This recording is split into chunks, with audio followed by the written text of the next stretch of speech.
इससे पहले हमने इंडियन इकोनॉमी में तीन एपिसोड डाल दिए हैं। वो थे ब्रिटिश काल में भारतीय अर्थव्यवस्था, तो वो एक चैप्टर मान सकते हैं उसको। तो अब चलेगा अपना इकोनॉमी का दूसरा चैप्टर यानी कि चौथा एपिसोड। तो इसके अंतर्गत हम पढ़ाएंगे आर्थिक विकास से संबंधित। तो इसमें कुछ अवधारणाएं हैं जैसे कि आर्थिक समृद्धि और आर्थिक विकास, यानी इनमें क्या क्या डिफरेंट है इससे संबंधित, यानी ज़्यादा तो डिफरेंट नहीं है, थोड़ो दोनों ही एक दूसरे से रिलेटेड हैं। तो इनको समझ लेते हैं। तो जो है ये आर्थिक समृद्धि, इसको स्टार्ट करते हैं। जो आर्थिक समृद्धि है ना, वो उत्पादन के साधनों में वृद्धि से संबंधित है। किससे संबंधित? वृद्धि से संबंधित, यानी कितना उत्पाद हो रहा है उसमें वृद्धि से संबंधित है। तो आर्थिक विकास हो, आर्थिक समृद्धि हो रही है या नहीं हो रही है, ये किसके आधार पर निर्धारण करेंगे? इससे संबंधित है, यानी कि यदि सकल घरेलू उत्पाद यानी जीडीपी, ग्रोस डोमेस्टिक प्रोडक्ट, इसमें बढ़ावा हो या इसमें वृद्धि हो सकल घरेलू उत्पाद में। फिर है सकल राष्ट्रीय उत्पाद जीएनपी, ग्रोस नेशनल प्रोडक्ट। एक है प्रति व्यक्ति आय पीसीआई, पर कैपिटा इनकम, यानी कि जब इन तीनों में बढ़ोतरी होती है या वृद्धि होती है तो इससे हम आर्थिक समृद्धि का आकलन करते हैं। किसके आधार पर? सकल घरेलू उत्पाद के आधार पर, सकल राष्ट्रीय उत्पाद और प्रति व्यक्ति आय के आधार पर। लेकिन किसी देश की यदि आर्थिक समृद्धि मापनी है तो उसका सबसे उपयुक्त, सबसे समृद्ध और सबसे उपयुक्त मापदंड है पीसीआई। पीसीआई यानी पर कैपिटा इनकम, यानी कि प्रति व्यक्ति आय। तो क्वेश्चन ये पुटअप होता है कि किसी देश की आर्थिक समृद्धि का सबसे उपयुक्त मापदंड क्या है? तो सबसे उपयुक्त मापदंड है पीसीआई, पर कैपिटा इनकम, प्रति व्यक्ति आय। तो ये इससे संबंधित हो गए। यदि पीसीआई पर कैपिटा इनकम या प्रति व्यक्ति आय बढ़ रही है तो इसका अर्थ है कि आर्थिक समृद्धि हो रही है। यानी कि किसी भी देश में यदि अपन आर्थिक समृद्धि का मापन करें तो उसमें जीडीपी, जीएनपी और ये पीसीआई, पर कैपिटा इनकम, इसके आधार पर निर्धारण करेंगे। लेकिन इनमें सबसे बेस्ट एग्जांपल है, यानी सबसे बेस्ट मापदंड है क्या? पीसीआई। तो ये कह रहा है कि किसी देश की आर्थिक समृद्धि का सबसे उपयुक्त मापदंड पीसीआई है। यदि पीसीआई बढ़ रही है यानी प्रति व्यक्ति आय बढ़ रही है तो इसका अर्थ है आर्थिक समृद्धि हो रही है, यानी उस देश में जो इकोनॉमिक ग्रोथ है ना वो हो रही है। सबसे बेस्ट एग्जांपल है पीसीआई, प्रति व्यक्ति आय, या सबसे बेस्ट मापदंड है पीसीआई। तो पीसीआई का फॉर्मूला है देश की राष्ट्रीय आय यानी कि जीएनपी, ग्रोस नेशनल प्रोडक्ट, यानी कि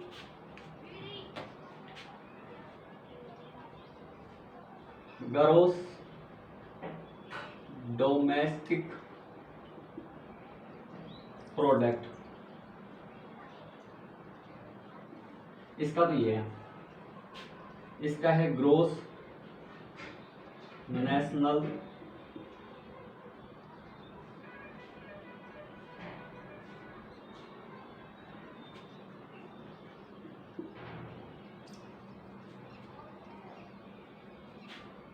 and in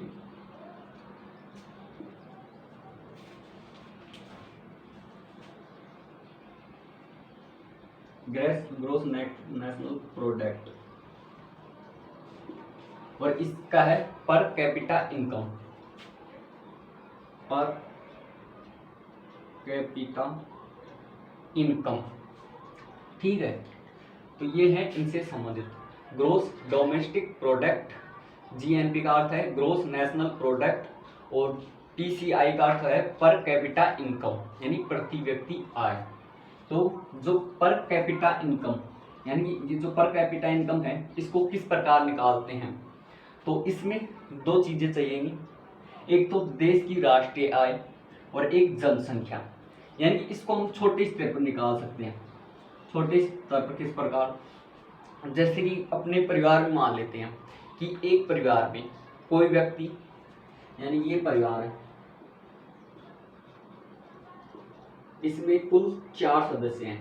कितने सदस्य हैं? 4। इसमें से एक की इनकम है 50,000 रुपए, एक की इनकम है 30,000 रुपए, एक की इनकम है 20,000 रुपए और एक की इनकम है एक की 15 मान ली और एक की मान लेते हैं हम 5,000 रुपए। तो ये मान लेते हैं देश की राष्ट्रीय आय, यानी देश में निवास करने वाले लोग हैं उनकी किस प्रकार राष्ट्रीय आय है, यानी देश की राष्ट्रीय आय कितनी है। तो इसको एक छोटे से एग्जाम्पल से समझते हैं, एक परिवार के से। तो इसमें मान लो 4 सदस्य हैं, 4 सदस्य में एक सदस्य है जो कि 50,000 रुपये कमाता है, एक है जिसकी आय है 30,000 रुपये, एक है जिसकी आय है 15,000 और एक की है 5,000। तो ये टोटल हो जाती है 1 लाख रुपीज। तो इसकी राष्ट्रीय आय, इनकी यदि राष्ट्रीय आय देखी जाए तो 1 लाख रुपए हो गई। तो 1 लाख रुपए है, तो इस 1 लाख रुपए में यानी अब इनकी होगी 1 लाख रुपए। तो 1 लाख रुपए की किस प्रकार निकालेंगे? तो ये देश के ऊपर है, वो परिवार के ऊपर है। तो 1 लाख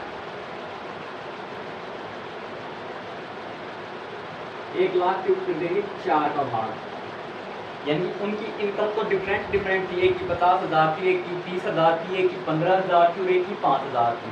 तो इसके ऊपर ये 4 का भाग देंगे तो 25,000 रुपये राष्ट्रीय आय निकल, यानी उनकी घर की आय निकल के आएगी। तो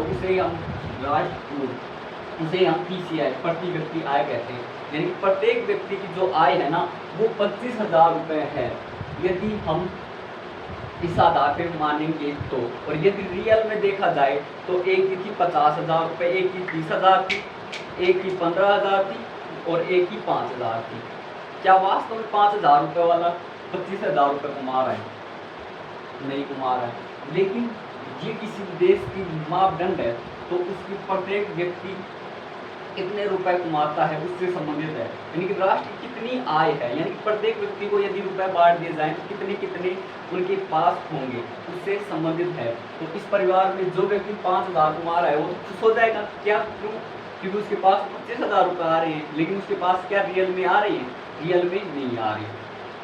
ठीक है, तो ये है देश की राष्ट्रीय आय और जनसंख्या, यानी प्रति व्यक्ति आय निकालने का सूत्र, इससे संबंधित। लेकिन जरूरी नहीं है, यदि अगर आर्थिक समृद्धि और PCI बढ़ रही है, यानी कि आर्थिक समृद्धि और प्रति व्यक्ति आय बढ़ रही है, तो जीवन की गुणवत्ता, यानी कि ये कहना चाह रहा है कि जो प्रति व्यक्ति आय बढ़ रही है, पर कैपिटा इनकम वो बढ़ रही है, तो वो जरूरी नहीं है कि इससे जीवन की गुणवत्ता में सुधार आए। अब जीवन की गुणवत्ता क्या है? जीवन की गुणवत्ता है यानी कि मूलभूत सामग्रियाँ, इंसान को जो सामग्रियाँ चाहिए वर्तमान समय की मूलभूत सामग्रियाँ, उनमें से एक तो उसको स्वास्थ्य चाहिए, यानी उसका स्वास्थ्य अच्छा होना चाहिए। दूसरी है शिक्षा, तीसरा है पोषण स्तर और चौथा है जीवन की प्रत्याशा, यानी कि स्वास्थ्य, यानी कि जो व्यक्ति अस्वस्थ रहेगा, चाहे भले ही इनकम ग्रोथ कर रही है, यदि वो स्वस्थ ही नहीं रहेगा तो उसकी इनकम वो तो अपने शरीर के ऊपर चली जाएगी, या फिर वो उसकी इनकम उसके कमाने का क्या प्रभाव पड़ा, यानी कि उससे क्या हुआ? उसका स्वास्थ्य तो बेकार है ना। फिर उसके बाद में बात आती है शिक्षा। आज के ज़माने में देखा जाता है कि अशिक्षित व्यक्ति की अपेक्षा जो व्यक्ति शिक्षित है वो देश में अच्छी ग्रोथ करता है, यानी वो देश का विकास की तरफ अग्रसर करता है। तो यानी कि देश को चलाने में इनका सबसे बड़ा सहयोग होता है युवा पीढ़ी का। और वर्तमान में किसके ऊपर सर्वाधिक ध्यान दिया जा रहा है? शिक्षा के ऊपर। फिर तीसरा आता है पोषण स्तर। यदि व्यक्ति को पोषण स्तर अच्छा न प्राप्त हो, जैसे पोषण स्तर के अंतर्गत प्रोटीन, विटामिन, वसा, कार्बोहाइड्रेट, यदि इनकी प्राप्ति नहीं होगी तो राष्ट्रीय आय यानी कि आर्थिक समृद्धि होने का क्या मतलब? तो और एक है जीवन प्रत्याशा। जीवन प्रत्याशा इसके अंतर्गत क्या है, यानी कि आज के ज़माने में देखा जाता है कि पुरुषों की अपेक्षा स्त्रियों का जो जीवन है ना वो लंबा होता है, यानी कि पुरुषों की अपेक्षा स्त्री सर्वाधिक समय तक जीती है। तो ये वर्तमान समय में देखा जा रहा है भारत में। तो जीवन प्रत्याशा यानी व्यक्ति कितने समय तक जिएगा उससे संबंधित। तो ये जो आर्थिक विकास है, आर्थिक समृद्धि है, ये मात्र उत्पादन के साधनों के ऊपर ध्यान देती है, न कि जीवन की गुणवत्ता के ऊपर। तो ये इससे संबंधित है, यानी जीवन की गुणवत्ता में भी सुधार हो। पीसीआई का बढ़ना प्रति व्यक्ति आय को नहीं दर्शाता।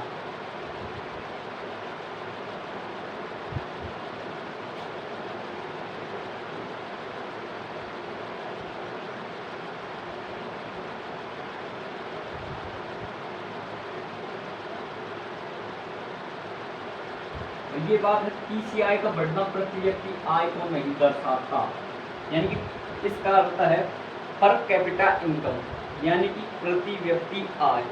क्या इस सूत्र के आधार पर प्रति व्यक्ति आय निकाली जा सकती है?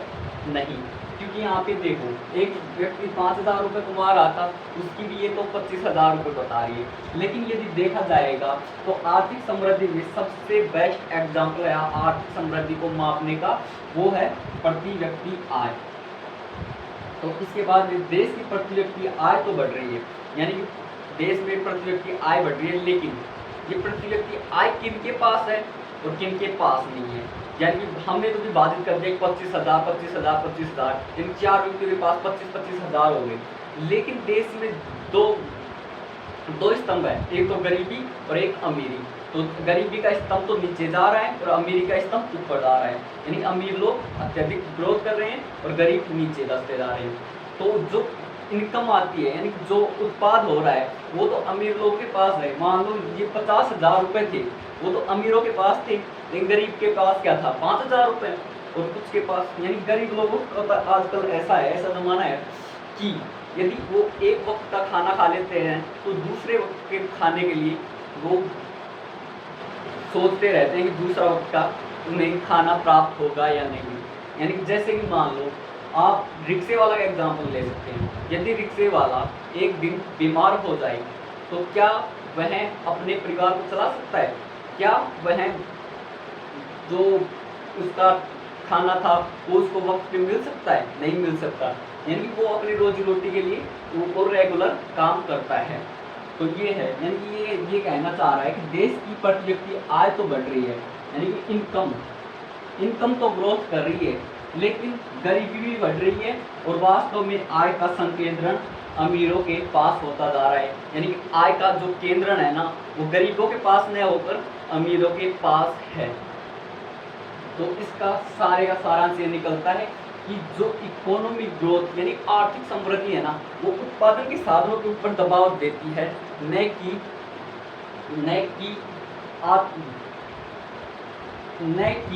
जीवन की गुणवत्ता के ऊपर।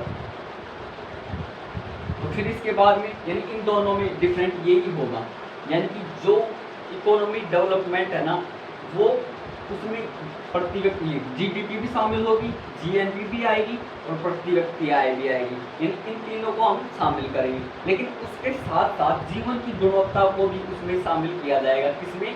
आर्थिक विकास में। यानी कि यहाँ पे इकोनॉमिक ग्रोथ तो कर रही है परंतु जीवन की गुणवत्ता में कोई सुधार नहीं कर रही, क्योंकि जरूरी नहीं है कि यदि इकोनॉमी ग्रोथ करे तो जीवन की गुणवत्ता सुधरेगी। फिर इसके बाद में नेक्स्ट है आर्थिक विकास, इकोनॉमिक डेवलपमेंट। तो अब इसमें थोड़ा सा डिफरेंट आएगा, यानी आर्थिक विकास यानी राष्ट्रीय आय, प्रति व्यक्ति आय में वृद्धि के साथ साथ जीवन की गुणवत्ता में वृद्धि। आदमी ये बात, जीवन की गुणवत्ता में वृद्धि, जीडीपी बढ़े, जीएनपी बढ़े और पीसीआई बढ़े यानी पर कैपिटा इनकम। तो उसके साथ ही जीवन की जब गुणवत्ता हो यानी कि जीवन की गुणवत्ता में वृद्धि हो, सुधार हो, तब ही हम उसे कहेंगे आर्थिक विकास। उसमें तो यदि जीडीपी बढ़े, जीएनपी बढ़े, पीसीआई बढ़े, तो उसमें कह देंगे हम आर्थिक समृद्धि यानी कि इनकम ग्रोथ। लेकिन इसमें जीडीपी, जीएनपी और पीसीआई इन तीनों के साथ जीवन की गुणवत्ता में वृद्धि को भी शामिल किया जाता है। जीवन की गुणवत्ता में यानी आधारभूत वर्तमान में आधारभूत आवश्यकताओं, यानी जो व्यक्ति को वर्तमान में आधारभूत आवश्यकताएं होती है, व्यक्ति की आधारभूत आवश्यकताएं, जिसके अंतर्गत हमने किया था, एक तो स्वास्थ्य को शामिल किया था, एक जीवन की प्रत्याशा को शामिल किया था, पोषण स्तर को शामिल किया था, शिक्षा को शामिल किया था। यानी कि व्यक्ति स्वस्थ रहेगा तो देश का ग्रोथ होगा या देश का डेवलपमेंट होगा, यानी आर्थिक विकास होगा, यानी इकोनॉमी ग्रोथ होगी। उसके बाद में पोषण स्तर, यानी कि उसको प्रोटीन, वसा, कार्बोहाइड्रेट, ये जितने भी मानव शरीर के लिए आवश्यक हैं खाने के लिए, वो प्राप्त होगी, यानी उसका पोषण स्तर अच्छा होगा तो होगी इकोनॉमी डेवलपमेंट। फिर एक है जीवन की प्रत्याशा, यानी व्यक्ति कितने समय तक जीता है उससे संबंधित। तो यानी कि आर्थिक राष्ट्रीय आय, प्रति व्यक्ति आय में वृद्धि के साथ साथ जीवन की गुणवत्ता में भी वृद्धि।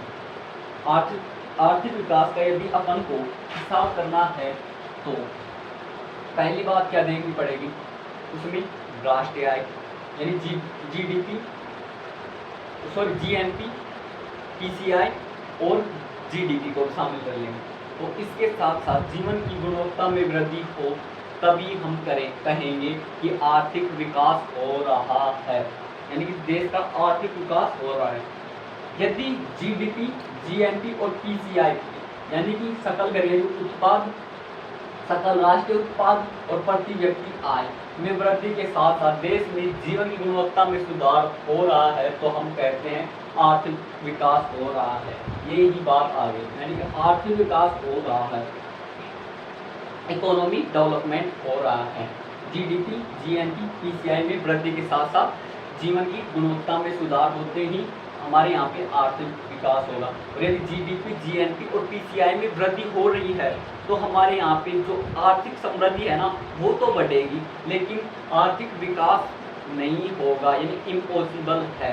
क्योंकि जरूरी नहीं है कि यदि आर्थिक समृद्धि हो रही है तो जीवन की गुणवत्ता में सुधार आए, और आ भी सकता है लेकिन ये निश्चित नहीं कर पाता। फिर उसके बाद देखें कि जो यहाँ तक हो गया इन दोनों का, यानी दोनों ही जो संकल्पनाएं हैं इन दोनों से संबंधित बातें यहाँ पे हो गई, इन दोनों में क्या डिफरेंस है। तो अब बात आती है आर्थिक समृद्धि।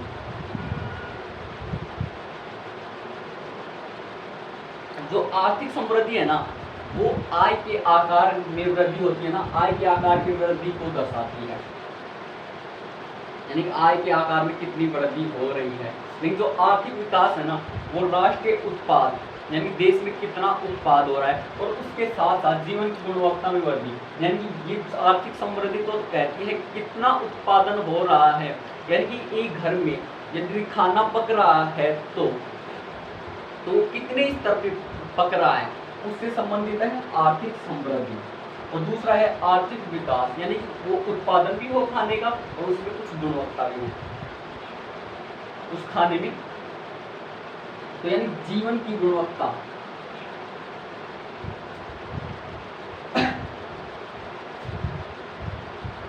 तो ये है आर्थिक विकास, यानी कि राष्ट्रीय उत्पाद भी शामिल करेंगे लेकिन इसमें जीवन की गुणवत्ता यानी कि मनुष्य से संबंधित हो जाएगा। तो अब इससे संबंधित दो बातें आती हैं, एक तो आर्थिक समृद्धि में और एक आर्थिक विकास में।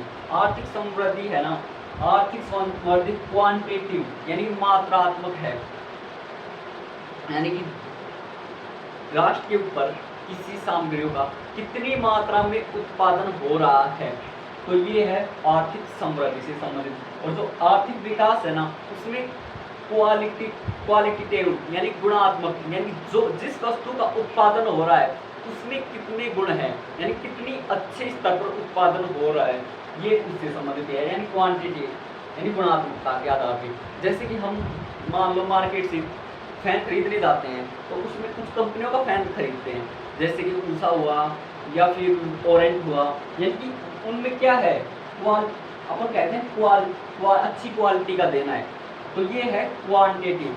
तो वो ये है गुणात्मकता, यानी उसमें अच्छे गुण है, यानी वो सबसे बेस्ट चलते हैं, यानी इससे संबंधित है। और एक है मात्रात्मक, यानी कितनी मात्रा में उनका उत्पादन हो रहा है, चाहे कोई सी भी कंपनी का फैन हो, तो उससे संबंधित। ये मात्रात्मक भी है और ये गुणात्मक है, यानी इसमें अच्छे गुण है। कौन सी में? आर्थिक विकास में, और इसमें आर्थिक समृद्धि में उसके उत्पादन से संबंधित बात है। एक है ऑब्जेक्टिव, यानी ये है ना, ये वस्तुनिष्ठ है। क्या? आर्थिक समृद्धि, यानी कि वस्तुओं के उत्पादन के ऊपर सर्वाधिक ध्यान देती है।